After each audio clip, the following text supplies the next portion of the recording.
Анда сабагыбыздын биринчи башталышында бизде Кыргызстанда адамдарга эң көп берилип аткан, устаздарга эң көп берилип аткан суроо бул талак маселеси боюнча, андан кийин эле соода саттык маселеси боюнча. Соода саттык маселеси себеби илгертеден эле биздин элдер баягы намаз менен, орозо менен гана алек болуп, соода жагындагы шар'ий өкүмдөрдү устаздар көп айткан эмес экен. Себеби мурдагы Орто Азиядагы таалим, тарбия ошол ибадат менен гана чектелген, бул жанагы СССРдин немеси менен, буйругу менен ошол ибадат бөлүмүндө кылып, ал муамалат соода саттык боюнча эч ким сүйлөнгөн эмес экен.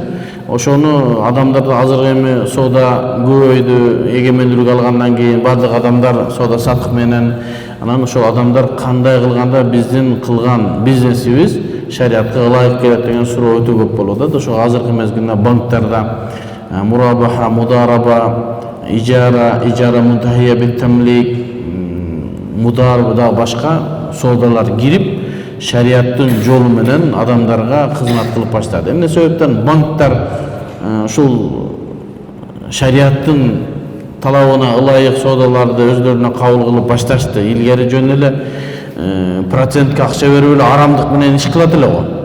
Эмне банк? Аны адамдардан анча эмсе түшүнүп, туура эмес түшүнүп болуп атат. Бул банк деген, бул сүткорлук деген эле. Ал банк азыр калп эле исламды жамынып, анан адамдарга ушундай соодаларды сунуш кылып атат. Ал соодалар шариатка ылайык келбейт деген кээ бир видеолордун устаздардын мага жөнөтүштү. Себеби алардын ошол соода саттык боюнча, же болбосо банк боюнча, же болбосо ошол азыркы мезгилде Кыргызстанда ачылып жаткан ислам терезеси боюнча маалыматы ноль экендигинен кабар берет. Банктар эмне себептен азыркы мезгилде ислам принциптери менен иштөө боюнча өздөрүнүн иштерин баштады. Азыр Кыргызстан ислам Эм банк, Айыл банк, Резка банк, жана Бакай банк, жана Ислам экономик банктары эмне себептен соода саттыкты ислам принциби менен баштады десе, адамдардын талабы ошондой болуп атат. Адамдар динди түшүнүп баштады, шариатты түшүнүп баштады, эми кредит албай баштады, ипотека албай баштады, процентке акча, финкадан, башка нерседен албай баштады. Демек, албай баштагандан кийин банктардын иши кескин не болуп баштады? Түшүп баштады. Демек, ошолорго ылайыктуу бир нерсени талап кылып беришибиз керек деген сунуш башталды. Эми токто, эми бир молдолорго ылайык кылбасак болбой калганда. Адамдар жана мусулмандарга ылайык кылбаса керек. Эмне себептен бизде азыр кайсыл бир мекемеге барсаң, ошол жерде намазканалар бар, супермаркеттерде, башка жерлерде, моллордо, Азия мол, башкаларда, биякта намазканалар ачылып калды, адамдардын талабы ошондой болуп калды. Демек, алар мусулмандар менен эсептешкенге милдеттүү болуп баштады.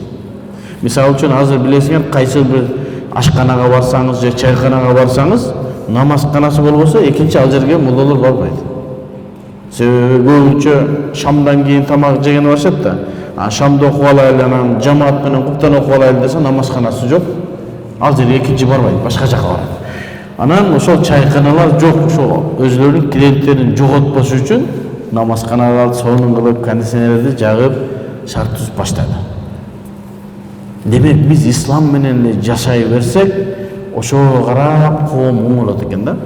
Азыркы мезгилде ошентип адамдар дин менен, ислам менен жашап баштагандан кийин банктар клиентти жоготпош үчүн молдокелерге кандай кылыш керек? Ислам принциптери менен ушундай соодалар бар десе, ошону ачкыла деп, анан ошол атайын ислам терезеси ачылган. Ал жерде атайын чоң Кыргызстандагы башы көрүнгөн устаздар бар. Алар ошол жердеги кылынып аткан ар бир келишимдерге бирден карап, закондорду жазып, колун коюп, печатын басып берип атышат. Ошол жерден ислам совети уруксат берилген иштери гана ошол ислам принциптерин иштеп аткан ислам терезелерин ишке ашып атат. Анан ошону аны билбестен туруп эле бул адамдардын жөнүн алдап атат. Банк деген бул өзү сүткорлук, анда эч качан жок. Biz М-банктын башка ишин билбейбиз. Бирок биз, мен ошол жерде иштеп атам, Исламдык советте. Мен ошо ислам терезесиндеги ар бир ишке жооп бере алам. Мудараба болсун, мурабаха болсун, ижара мунтахия бит тамлик болсун, ошол жерден бир инсан мунул жерде мынакей силер мурабаха деп чыгардыңар, шариатка калай экен. Мунул жери шариатка туура келбейт, Ханафи мазхабка туура келбейт десем алып келсин. Жана башка устаздар бар, Тажидин Дамла бар, Эмил Андартегин деген устаздар. Бирден карап отурабыз. Ошого эми адамдарга ушундай шарт түзүлүп аткандан кийин аны жөндөн жөлө эмне кылбаш керек? Каралабаш керек. Адамдардын муктаждыгы бар экен. Машина алганда дайым эле $20,000 нак төлөп ала албайт экен. Мурабаха менен барып алса, бир аз жеңилирээк болот. Ооба, бир аз кымбатыраак болушу мүмкүн. Себеби мурабаха деп өзү айтып атат да, ал жерде адам пайда көрөт. Болгондо сен эмнеден утасың? 1 жыл, 2 жылга бөлүп төлөгөндөн утасың. Ашыкчараак акча төлөшүң мүмкүн, бирок ошо бөлүп төлөгөнүңөн утасың, сага жардам ошо. Себеби дароо $20,000 төлөй албайсың, бирок $23,000 5 жылда, 4 жылда төлөгөнгө мүмкүнчүлүгүң бар. Бул ошол шариятыбызда көрүлгөн ылайыктуу шариаттын талаптарына ылайык келген соодалар. Мен жалпы ошол маселелер боюнча айтып келип, эми азыркы мезгилде ушундай сабактарыбызда ислам принциптерине туура келген соодаларды жана ислам түшүнүгү менен соодалар кандай болот, анда кандай шарттар бар, жалпы маалыматты берүүнү мен туура көрүп турам. Иншалла ар бир сабагыбызда ушул соодага байланыштуу аз гана маалыматтарды эмне кылып кичине баяндап өткөнгө аракет кылабыз. Себеби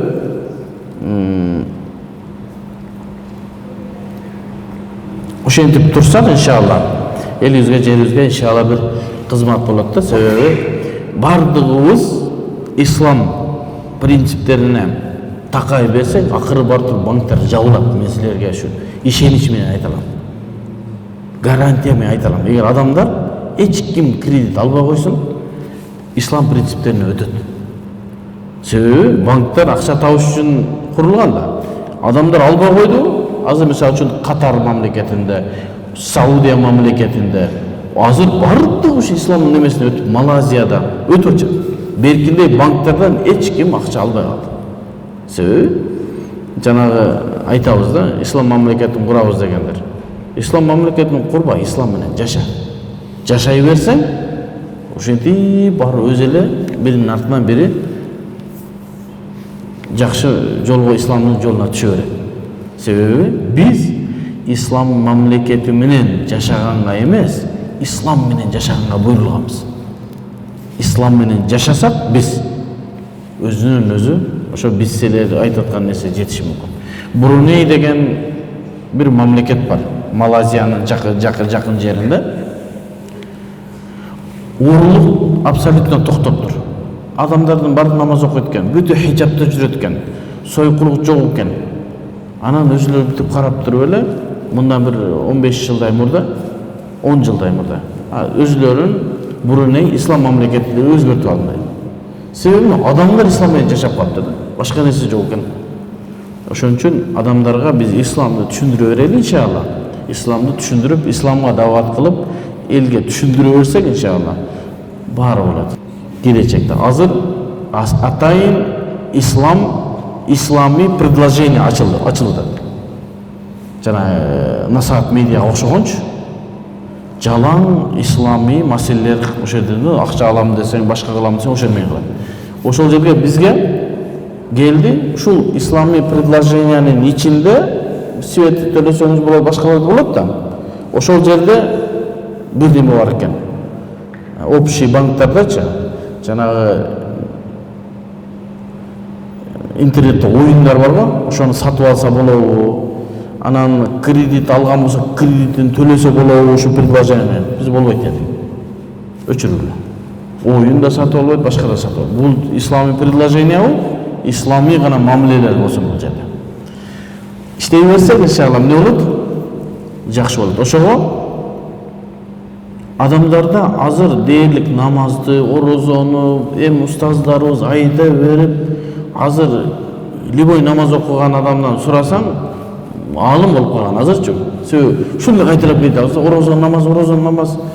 Эми ошол бир аз өзүбүздүн эмебизди көтөрүп, ислам дининдеги соода сатыктардын өкүмдөрүн үйрөнүп баштасак, эртең баардыгы билип баштаса кандай сонун болот да. Бул соодан туура эмес, бул соода мындай болот деп таштасак. Анан эми эң биринчи бизде ушул жерде сабактарыбызда түптөн баштайбыз. Нолдон баштайбыз. Исламдын акчага болгон, бизнеске болгон пикири кандай? Ошондон баштайбыз, баштап отуруп кайсы нерселер тыюу салынган, кайсы соодага уруксат бар, кете беребиз иншалла. Кудай Таала берген өмүрдүн мүмкүнчүлүгүгө жараша. Ошого бүгүнкү тема эмне? Акчага байланыштуу, бизнеске байланыштуу адам затынын, мусулмандардын жашоосундагы мамилелер, соода сатыктардагы танзим, тартиптер жөнүндө сүйлөшөбүз. Мал, акчага байланыштуу маселелерде адамдын жашоосуна муктаж болгон жана тартиптелинген муамалат, соода сатыктын өкүмдөрүнүн тартиби кандай болот? Ушул боюнча бир аздан сүйлөп баштайбыз. Биринчиси, инна ат-ташри' ал-ислами лаху жанибан тарбавийюн ва танзимийюн. Көптөгөн ислам динин атынан сүрөгөн устаздардан деле ушундай сөздөрдү угуп калдым. Ушул нерсеге маалымат аз. Себеби баардыгыбыз ибадат менен боло берип, тиги соода сатыкка көңүл бура калганбыз да. Ислам шарияты эки нерседен турат, эки жанибани, эки бир тараптан турат. Анын биринчиси ат-тарбауи, экинчиси танзими. Тарбауи деген нерсе биздин кыргызчада тарбияга байланыштуу. Шарияттын негизги талаптары эмне? Пайгамбарыбыздын пайгамбар болуп бул дүйнөгө келишинин негизги максаты адамдарды зулуматтан нурга чыгарып, караңгылыктан жарыкка чыгарып, Кудайын таанытып, таухидти үйрөтүп, андан кийин келиши менен адамдардын адеп ахлагын көтөрүп, адамды адам боло турган өзүнүн Кудай Таала жараткандагы максатына чыгарып. Эгерде биз канчалык динден алыстай берсек, адамдар өзүнүн чыныгы адам экенин унутуп баштайт. Себеби адам, инсан өзү жаралышында Аллахка кулчулук кылуу үчүн жаралган да, бирок өзүнүн максатын унутуп калат экен, дин болбосо. Ошон үчүн адамдар айбандай жашап калат. Эми адамдай жашоо үчүн анын тарбиясын оңдош керек экен. Эч качан тарбиясы начар адам исламдын жашоосу менен туура жашай албайт. Эми бир адамдар болушу мүмкүн, тарбиясы жакшы адам, исламдан кабары жок. Ал ошол Европадагы кээ бир инсандар, карасаңыз мамилеси жакшы, алдабайт, бирок ислам жетишпейт. А бизде эки нерсе бар: тарбауи, анан танзими. Тарбауи дегенде адамдын кулк мүнөзүн Кудайды таанып туруп анан кулк мүнөздү оңдош керек. Эгерде кулк мүнөз, адеп ахлак жакшы болуп Кудайын тааныбаган болсо, ал бул дүйнөдө гана макталуусу мүмкүн, бирок Аллах Таала акыретте анын бул дүйнөдөгү тарбиялуу болуп жашоосуна эч кандай баа бербейт. Ошон үчүн биринчи ыйман келтирип, андан кийин тарбиялуу болуп жашашы керек. Айтты пайгамбар саллаллаху алейхи ва саллям бул дүйнөгө келишинин негизги максаты Кудайды таанытып таухид боло турган болсо, экинчиси эмне? Тарбиялуу адамдын инсандык сыпаты менен болуусу. Экинчиси танзими, тартип менен, эреже менен жашоо. Ошого биз дайым айтып келебиз. Качанга чейин эле биз адамдардын суроосуна эле жооп бере беребиз. Суроого эле жооп бере берсек, эки жерде экиң канча сен 4 дейсиң, жооп бересиң, кетти. Эки жерде 3-үң канча деп эртең кайра келе берет да. Эгерде биз ага экинин таблицасын толук жаттатып койсок, ал кайда 2-де 4-үң канча деп кайра келбейт да. Ошого туура суроолорго жооп беребиз. Эми баардык адамдарды аалым кылуу кыйын, бирок ошол эле мезгилде адамдарга суроолоруна жооп бергенче эрежелерди үйрөтүп кетебиз да. эрежелерди үйрөтүп кете берсек, кантип жашоо кандай, бир күн дараттын эрежесин үйрөтөбүз, намаздын эрежелерди билип алгандан кийин ал башка бир молдого муктаждык болбойт. Өткөндө бир сабакта айттым да, дараттын сынышы боюнча 2 эрежени үйрөтөм. Ошо 2 эрежени үйрөсөңүз болду. Эч кимден дарат сынышы боюнча маселени сурабайсыз. 2 эреже.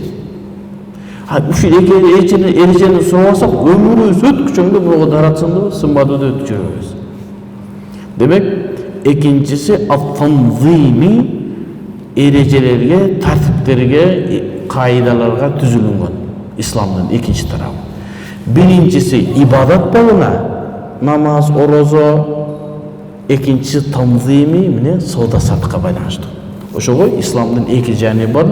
Биринчиси азыр тарбавый жагын бир аз сүйлөйбүз да, кийинки сабакта танзими, тартип, эрежелер боюнча сүйлөйбүз. Соода сатыкта 4-5 эле хадис бар. Бир 10га жетпеген аят бар. Болду. Биздин соодабыз кандай болот десе, эрежелер бар. Адамдар бири-бирине наразы болбош керек, бирөө разы болуш керек, сүткорлук болбош керек. Калган сооданын бардыгы дурус. Ошого соодада танзими, эрежелерди коюп беребиз, адамдардын зарылчылыгына ылайык кылабыз, кандай соода болсун.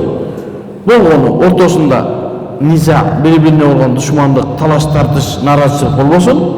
Экинчиси колунда бар болуш керек товар, үчүнчүсү сүткорлук болбош керек, калган бисмилла. Атайын иншалла танзимиге келгенде өзүнчө түшүнүп атабыз, азыр тарбавый. Амма тарбавый эми ислам шариятынын биринчи тарабы тарбавый экен. Тарбияга, адеп, ахлакка байланыштуу жагы. Ал кандай экен? فهو يتجسد بصورة واضحة في العبادات التي تسعى سعيا حثيثا إلى الارتقاء بالإنسانية الإنسان إلى أعلى مراتبها. Тарбия деген ушундай нерсе бизге ушундай бир сүрөттү берет. Ал көбүнчө ибадаттарда болот. Ибадаттар дегенде эмне? Орозо, намаз, ажылык, ибадатка байланыштуу нерсе. Эми ошону ибадаттарды Аллах Таала бизге шарият кылып үйрөтүүнүн максаты бизди көтөрүп, өзүнүн инсандык даражага көтөрүү экен. Эгерде биз Аллах Таала бизге буйруган ибадаттарды Аллах Таала каалагандай кылып биз аткара турган болсок, биз чыныгы инсандык даражасына жетет экенбиз. Илал иртиқаи, көтөрүлүүсү бил инсаниятил инсан, адамдык сыпатына көтөрүү экен. Ала адамдык сыпатын эле көтөрүп койбостон, иля а'ла маратибиха, эң жогорку даражасына көтөрүү экен. Ва тахлисихи мин as-сифатил хайванiyya замима. Ошондой эле ибадаттарды бизге парыз кылган, ушу ибадаттарды аткара берсек, өзүбүздүн жаман, чиркеничтүү сыпаттарды жок кылат экенбиз. Аллах Тааланын биринчи бизге исламды берип аткан максаты биринчи тарбавый өткөндө инсандык даражасына жеткизүү. Биздеги жаман сыфаттарды аззамима деп, ушундай кор жаман сыфаттардан сактануу үчүн. فعلى قدر التزام المسلم بدينه يرتقي في سلوكه وأخلاقه وتصرفاته إلى أعلى مستويات الإنسانية. Bir adam deyip, bir insan özünün kolundan gelişince İslam menen yaşasa, oşonçoluk daracada anın adep, ahlakı, biröv menen kılgan mamlesi jogorу darajaga көтөрүлөт дейт. Көтөрүлүп отуруp эң акыркы чекке жетет дейт. Ушундай нерсе экен ислам. Адам канчалык даражада ислам менен жашаса, адеп ахлак ошончолук оңолуп бара берет экен. Сахабалардын адебин билесиңерби? Сахабалардын адеби эң жогорку даражага жеткен. Себеби алардын жашоосу баштан аякка чейин ислам болгон. А бизде кандай болду? Багымдактуу алып кетет. Анча-мынча бир келип бара турган болсо, товарды айтпастан сатып ийебиз. Канчалык исламга болгон биздин жашообуз толук болбогон сайын адеп ахлагыбыз начар болот. Жалган айтып баштайбыз, бул болду. Жалган айткан күнү senin adep akhlagыңдын эң төмөн даражасын көрөм. Мусулманчылыктын мусулман деген гана атын калды, эң төмөн даражасы. Жалган айттыңбы, болду бүттүр. Sen namaz okuysun, orozа кармайсыңбы? Жалган айттыңбы? İnsaniyattın, adamдағы musulmanın ең төмөнкү даражасы. Sen özüңдү жогоруда ойлоп атсаң деле, биринчи сапта намаз окуп атсаң деле, musulmandын эң акыркы чегиндеги, эң акыркы тепкичиндеги адамсың. Демек, адам канчалык бизге жиберилген Аллах Тааланын динин бекем кармаган сайын, адеп аклагы ошончолук жогору көтөрүлө берет. Yuakkidu zalika qawluhu sallallahu aleyhi ve sellem. Bunu айтып аткан сөзүбүздү пайгамбарыбыз саллаллаху алейхи ва саллам сөзү бекемдеп берет дейт. Ал кайсы бул хадисте Абу Хурайра радиаллаху анху өзүн риваят кылган бул хадисте имам Ал-Байхақи өзүнүн Сунанын Кубра деген китебинде чыгарган, имам Ад-Даруқутни өзүнүн Сунан китебинде, имам Абу Дауд өзүнүн Сунан китебинде, жана имам Ахмад ибн Хамбал өзүнүн Муснад китебинде ушул хадисти чыгарат. Муну имам Абу Хурайра радиаллаху анху риваят кылган. Эмне? Бу'исту ли утаммима макаримал ахлaq.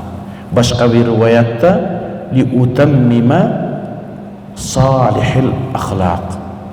Алгандай Пайгамбар саллаллаху алейхи ва саллям мен де силерге пайгамбар болуп жиберилдим. Жиберилгендин бирден бир себеби эмне? Ли утаммима макаримал ахлaq. Адеп ахлагыңарды эң жогорку даражага чыгарыш үчүн жөнөтүлдүм дейт. Мен пайгамбар болуп келүүмдүн себеби. Эми башка бир хадистерде бар да, мен силерди эмне зулуматтан нурга чыгарыш үчүн, таухидке, ширктен таухидке чыгарыш үчүн ал биринчи. Экинчи нерсеси адамдын адеп ахлагын эң жогорку даражага чыгарыш үчүн жиберди. Пайгамбардын пайгамбар болуп бизге жиберилүүсүнүн максаты биздин адеп ахлагыбызды эң жогорку даражага чыгаруу. Адамдар ушуга көңүл бурбай калып атат да, биз ислам менен жашаганга аракет кылабыз, башка кылабыз, бирок адеп ахлагыбыз начар. Ойлонушубуз керек. Эгер адеп ахлагыбызда начарлык боло турган болсо, биздин исламыбызда чоң кемчилик бар. Себеби пайгамбардын пайгамбар болуп келүүсүнүн негизги себеби биздин адеп ахлагыбызды оңдош үчүн келген. Эмне себептен сахабалардын адеп ахлагы жогору болду? Пайгамбарыбыз айтты, силер деди, Ухуд тоосундай болгон алтынды Кудай жолуна садака кылсаңар дагы менин сахабалардын даражасына жетпейсиңер. Себеби алардын адеп ахлагы өтө жогору даражага жеткен. Пайгамбарыбыздын мына хадисин чын дили менен макаримул ахлaq деген адеп ахлaq жана салихил ахлaq деп эң жакшы кулк мүнөзгө жеткизүү үчүн дейт. Толтуруу үчүн дейт. Адамдарга ушундай болуп мен тарбия беремин, силердин адеп ахлагыңар эң жогорку даража. Себеби ушундай экенде адам өзү тарбиялуу болбосо башка бирөөнү тарбиялай албайт экен. Эгер сиз тамеки чегип туруп балаңызга балам тамеки чекпе десеңиз, бул тарбия эмес. Өзүңүз арак ичип сакалыңыздан арак тамчылап туруп балам арак ичпе, жамылга окшоп каласың дейт го, жанагы арак ичпеген жамылга окшоп каласың деп кудулдар айтат. Сен арак ичпеген тиги алкаш болуп каласың деп айтсаң, бул тарбия эмес. Өзүң багымдатка турбастан туруп балдар намаз окубайсыңарбы деген бекер. Өзүң үйүңө адал эмес арак тамак жол менен акча таап келип, балдарым жалган сүйлөп арамдан акча жебей келет десең, анда болбойт. Пайгамбар саллаллаху алейхи ва саллям өзүнүн адеп ахлагы ушунчалык жогору даражага жеткен, анан адамдар тарбиялай баштаган да. Пайгамбарыбыздын баскан турган сүйлөгөн сөзү кийим менен адамдар исламга келген. Ушунчалык адеби чоң болгон, учурашкан адам колун тартып алмайынча колун өзү тарткан эмес экен. Ошонун көңүл бирөө менен сүйлөгөндө көзүнө карап жылмайып туруп сүйлөгөн экен. Шунчалык даражада адеп ахлактын жеткенче. Ли утаммима макаримал ахлaq. Мен ошол кулк мүнөздү эң акыркы чегине чейин жеткизүү үчүн келдим. Мени көрүп силер тарбияласаңар. Ошондон тарбия көргөн сахабалар, билесиңер, хадис илиминде менин негизги илимдеги жанагы адистигим хадис илими дагы да, бирок көбүнчө фикх. Эгерде бирөөлөр Олжобай хадис илимин жакшы билет десе мен капа болом. Себеби хадис илим менде экинчи орундагы илим, фикх илими бул негизги илим. Фикх деген нерсе бул жашоо. Ар бир маселеге фатва берүү. Анан бирөөлөр чуага сизде хадис боюнча эң илимдүү, мен андай илимдүүнү көргөн эмесмин, кыргыз жергесинде деп айтып турбайбы. Эми ошентип айтып коет, чуага ошентип мактап айтып берет. Бирок менин негизги эң негизги адистигим бул фикх. Хадис экинчи. Ошол хадис илиминде хадистин чынжырчаларын изилдеген илим бар. Илми риджал, же болбосо илм жарх ва таъдил деген. Бир адамдардын хадиси кабыл алынабы, кабыл алынбайбы изилдей турган илим, эң оор илим. Бул жарх ва таъдил илиминен ислам тарыхында бир 100ге жетпеген алым бар. Ушунчалык оор илим. Ошол илимде хадисте имам Бухари bir hadistir rivayet kılsa İmam Bukhari özünün ustazından, al Abu Hurayradan, al Peygamberimizden degen ortada çinjirçe var da, şu çinjirçeni izilep çıkıyor. Bizim Sahih Bukhari'ye sabaka bargan adamlar bilir. Her bir çinjirçedagi adamların ömür bayanı aytıp berебиз. Ошол жерде her bir adamın ömür bayanı izlenilет. Bunun hadisi alınabы, alınбайбы? Hadis iliminde жалганчылык деген sıfat en жаман sıfat. Şirkten kийинки sıfat şu. Eğer bir жалганчы deyimiz andan bir tanına da alınбайт. Hadis emес. Жалганчы dedi бүттү. Sana pečat koyulат. Boldu. Seni менен эч ким мамиле кылбайт. Hadisini bir da insan албайт. En жаман sıfat. Ошол изилдеп İmam Bukhari'den keyin barıp Abu Hurayra sahabaga barganda ilmi rical iliminde şunday ereje var, sahabalar izlenilmeydi. Sahabalar hiç kaçan жалган айтпайт, аларды чын айтабы, жалган айтабы изилденбейт. As-sahabatu kulluhum udul deydi. Sahabaların bardыгы adil. Bol sahababı bol, аны изилденбейт. Анын хадиси алынабы, алынбайбы, кандай изилденбейт. Эмне себептен? Себеби алар пайгамбардын тарбиясын көргөн инсандарда андай инсан жок жер бетинде. Өткөндө бирөө мага сурайт, эгерде биз шариаттын өкүмдөрүн пайгамбарыбыз көргөзгөндөй, Куранда келгендей, хадисте келгендей амал кыла турган болсо, сахабалардын даражасына жетебизби? Жетпейбиз. Жетпеген мүмкін шул аракет кылып барсаң дагы пайгамбарды көрдү деген сыфатына жете албайсың болсо. Эмне себептен пайгамбарлар андай сыфатка жетти? Себеби муну хадисти уккан, шул хадисти билген, пайгамбардан тарбия көргөн инсандар. Демек, вал ибадат хия мухаққиқатун ли афдал макаримал خلقية بالتخلص من الصفات الذميمة وإخلاص بالله تعالى. Эми ибадат жана тарбауи тарбияга байланыштуу ибадат туруш турпаты менен адамдарды тарбиялай турган. Намаз окуңуз, тарбиялаңыз. Орозо кылмайсыз, тарбиялаңыз. Ажыга барып, бардыгы тарбия. Просто азыр бизде мүмкүнчүлүк болбой атат. Атайын намаздын тарбиялык жагын айтсак болот. Орозонун тарбиялык жагы толук турайын.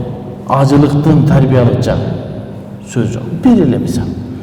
Acılıkta Arafat'a varganda barıp gusul kılı, juunu sünnet deydi.